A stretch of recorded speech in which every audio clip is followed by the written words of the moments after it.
Este programa é livre para todos os públicos. O Senhor esteja convosco. Ele está no meio de nós. Proclamação do Evangelho de Jesus Cristo segundo João. Glória a vós, Senhor. Naquele tempo, Jesus foi para o outro lado do mar da Galileia, também chamado de Tiberíades. Uma grande multidão o seguia, porque via os sinais que ele operava a favor dos doentes. Jesus subiu ao monte e sentou-se aí com seus discípulos. Estava próxima a Páscoa, a festa dos judeus. Levantando os olhos e vendo que uma grande multidão estava vindo ao seu encontro, Jesus disse a Filipe: Onde vamos comprar pão para que eles possam comer? Disse isso para pô-lo à prova, pois ele mesmo sabia muito bem o que ia fazer. Filipe respondeu: Nem 200 moedas de prata bastariam para dar um pedaço de pão para cada um. Um dos discípulos, André, irmão de Simão Pedro, disse: Está aqui um menino com 5 pães de cevada e 2 peixes. Mas o que é isso para tanta gente? Jesus disse: Fazei sentar as pessoas. Havia muita relva naquele lugar, e lá se sentaram aproximadamente 5.000 homens. Jesus tomou os pães, deu graças e distribuiu-os aos que estavam sentados, tanto quanto queriam. E fez o mesmo com os peixes. Quando todos ficaram satisfeitos, Jesus disse aos discípulos: Recolhei os pedaços que sobraram, para que nada se perca. Recolheram os pedaços e encheram 12 cestos, com as sobras dos 5 pães, deixadas pelos que haviam comido. Vendo o sinal que Jesus tinha realizado, aqueles homens exclamavam: Este é verdadeiramente o profeta, aquele que deve vir ao mundo. Mas, quando notou que estavam querendo levá-lo para proclamá-lo rei, Jesus retirou-se de novo, sozinho para o monte. Palavra da salvação. Glória a vós, Senhor. Queridos irmãos e irmãs presentes aqui no Santuário do Pai das Misericórdias, aqueles que também nos acompanham pelo Sistema Canção Nova de Comunicação, nesse momento de graça que nós estamos celebrando a Eucaristia. Além de estarmos inseridos nesse tempo pascal, na segunda semana da Páscoa, nesta sexta-feira, nós também temos a alegria de celebrarmos hoje uma grande santa, doutora da Igreja, que é Santa Catarina de Sena, do qual nós temos gratidão a Deus pelo dom da sua vida, pelo dom da sua entrega, pelo dom da sua santidade, que deve inspirar também a cada um de nós a nossa doação, a nossa entrega e o nosso amor a Deus e à Igreja de nosso Senhor Jesus Cristo, assim como Santa Catarina também cultivou. Santa Catarina, com a sua vida totalmente entregue a Deus, ofertada a Deus pela causa do reino, ela não se tornou uma freira, mas ela fazia parte da ordem terceira dos dominicanos, e mesmo vivendo uma vida externa, não dentro de um mosteiro, dentro de uma clausura, mas fora, mesmo assim ela se decidiu como entrega total a Deus, como sinal externo daquilo que o seu coração pertencia somente a Deus. Ela também acabou usando o hábito, tendo uma vida externa. Mas o que para nós inspira a vida de Santa Catarina de Sena, como doutora da Igreja, além da tudo aquilo que ela desenvolveu na sua espiritualidade, também na sua doutrina, e como também exemplo de santidade, são 2 características que eu gostaria de destacar antes de nós voltarmos o nosso olhar para a liturgia da palavra. A primeira realidade da santidade de Santa Catarina foi que, e nos inspira no contexto atual que nós vivemos, é que ela buscou cultivar a sua vida de santidade pela vertente de uma vida simples, de uma vida de caridade e de uma vida de oração. Uma mulher totalmente contemplativa, uma mulher totalmente voltada para o seu coração pela oração a Deus, voltada totalmente na profundidade de uma vida íntima, de profunda amizade com Jesus. E como eu disse, mesmo vivendo uma vida externa, dentro de uma clausura, dentro de um mosteiro, inserida dentro de um ambiente, de um contexto marcado por tantas dificuldades, ela encontrou através da oração, através da contemplação, através de uma vida íntima com Deus, o antídoto contra a mundaneidade que rodeava a ela. Vejam, por que eu dizia isso? É muito atual para nós. Nós estamos inseridos dentro de um mundo paganizado, dentro de um mundo marcado por tantas coisas que são opostas aos valores do Evangelho. E que nós, inseridos neste mundo, estamos também fragilizados, somos também alvos de tanta tentação, de tanta provação, de tanta influência que o mundo joga sobre nós.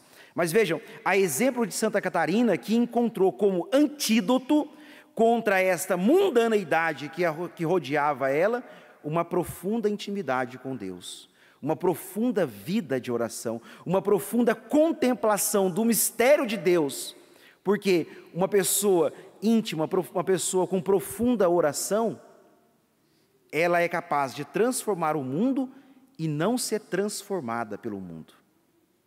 Por isso que a vida de Santa Catarina de Sena, para nós, ela se torna hoje muito atual. Porque inseridos neste mundo tão paganizado, uma vida centrada, uma vida de oração centralizada em Cristo ressuscitado, na vontade de Deus, nós somos capazes de transformar o mundo e não de permitir que o mundo transforme a nossa vida.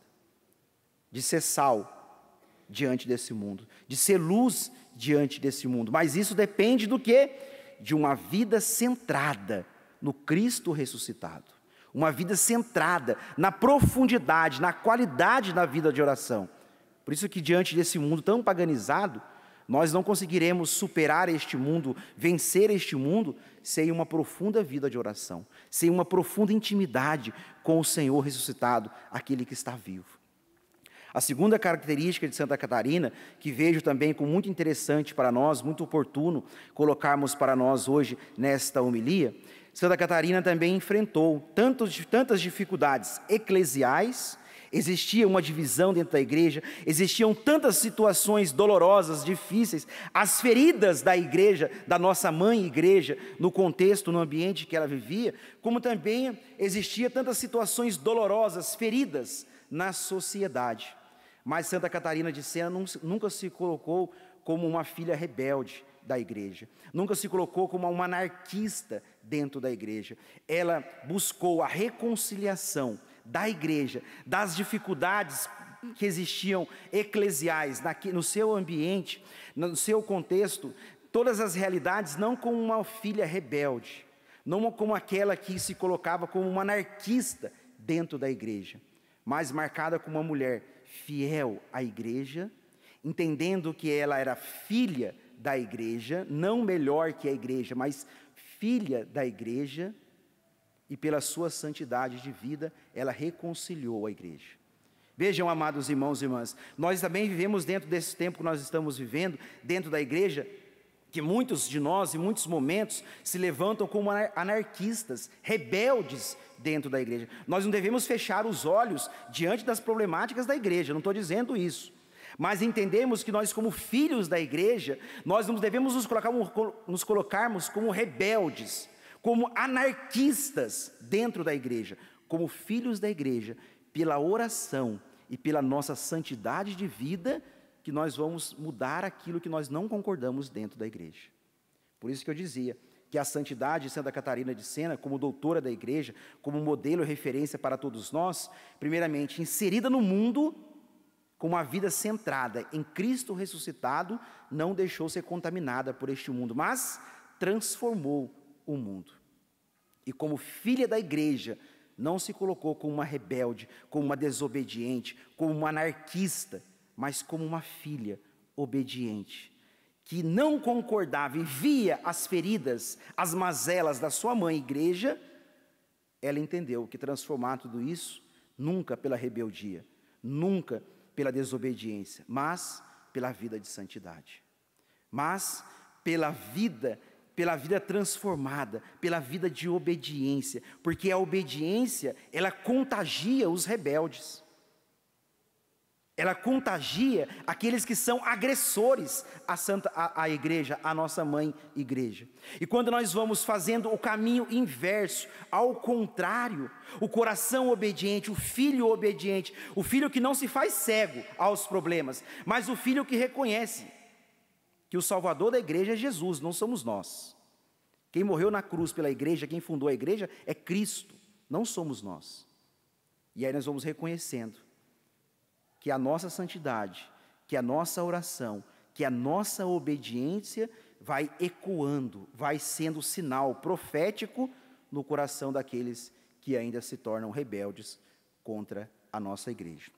Mas vejam, amados irmãos e irmãs, voltando o nosso olhar de forma profunda para o evangelho de hoje, para a liturgia da palavra de hoje, está intimamente ligado àquilo que eu estava dizendo em relação a Santa Catarina de Sena.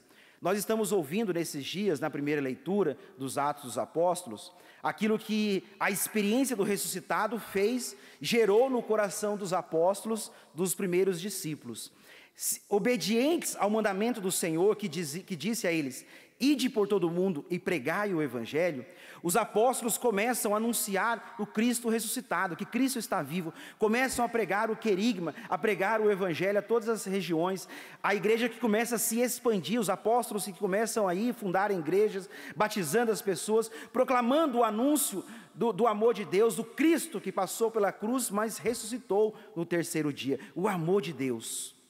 E do mesmo modo como Jesus, eles começam a sofrer uma oposição, uma perseguição. São levados ao Sinédrio. Ontem, São Pedro disse que eles deveriam obedecer a Deus e não aos homens. E hoje, como continuidade da leitura de ontem, eles estão ali dentro do Sinédrio para serem julgados. E aí Gamaliel se levanta dizendo: olha, se eles forem de Deus, as coisas vão andar. Mas se não forem de Deus, tudo vai passar. Quem somos nós para brigarmos, lutarmos contra Deus? Então deixe. Se for de Deus, as coisas vão acontecer. Se não for, como outros, vai minar esse movimento deles aí. E aí o Sinédrio, como não quer ficar atrás, mandou dar uma surra neles e liberou eles para ir embora, proibindo eles de pregar o evangelho. Mas eles continuaram, foram destemidamente anunciadores do reino de Deus, do evangelho, obedientes ao mandamento do Senhor. Por quê? A experiência com a ressurreição nos faz recordar que nós não pertencemos a nós mesmos, nós pertencemos a Deus. Essa experiência profunda com o ressuscitado, que os apóstolos fizeram, que os primeiros discípulos iam fazendo a partir do anúncio do reino de Deus, eles reconhecendo que a vida deles não pertenciam mais a si mesmos, mas ao ressuscitado, eles só poderiam obedecer o ressuscitado. Eles só poderiam, mesmo diante de todas as perseguições, mesmo diante de todas as contrariedades, mesmo diante das possibilidades de passarem pelo martírio, eles decidiram obedecer somente a Deus. Ide por todo o mundo e pregai o evangelho. Por quê? Nós obedecemos a quem nós pertencemos. Se nós obedecemos a Deus, como os apóstolos começaram a mergulhar nessa experiência tão grandiosa, eles só poderiam obedecer a Deus, porque nós obedecemos a quem nós pertencemos. Essa experiência com o ressuscitado, que faz com que eles vivam totalmente obedientes, impulsionados pela vontade do Senhor, muito superando todas as contrariedades, porque a ressurreição de Cristo gerou dentro do coração deles uma certeza tão grande do céu, uma certeza tão grande, que eles eram agora moradores do céu, não pertencendo a este mundo, mas pertencendo ao reino de Deus. O reino do ressuscitado fez com que eles obedecessem a Deus em tudo, seguissem obedientes ao Senhor, porque na certeza do céu não existia outra possibilidade a não ter uma vida de obediência a Deus. Se nós também, amados irmãos e irmãs, nesse tempo pascal, estamos sendo convencidos pela experiência do ressuscitado, que acontece dentro dos nossos corações, se nós estamos sendo convencidos que nós somos do céu, que o Pai acolhe o sacrifício de Jesus no alto da cruz, e reabre as portas do paraíso para nós, porque nós somos do céu, para o céu. Nós não nos pertencemos, e muito menos não pertencemos a este mundo. A nossa vida precisa ser orientada pela fidelidade e pela obediência a Deus, porque nós não pertencemos mais a este mundo. Estamos aqui de passagem por um tempo. É essa profunda experiência radical que transforma o coração dos apóstolos, que faz com que eles não queiram, desculpa dizer assim, não queiram nem saber das perseguições. Continuam avançando no anúncio do Evangelho, na santidade de vida, na renúncia de todas as coisas, porque eles querem o céu. Porque nós obedecemos a quem nós pertencemos. Portanto, queridos irmãos e irmãs, a certeza da proximidade e do cuidado de Deus nos leva a confiar e abandonar abandonar a nossa vida em suas mãos pela via da obediência. Louvado seja nosso Senhor Jesus Cristo.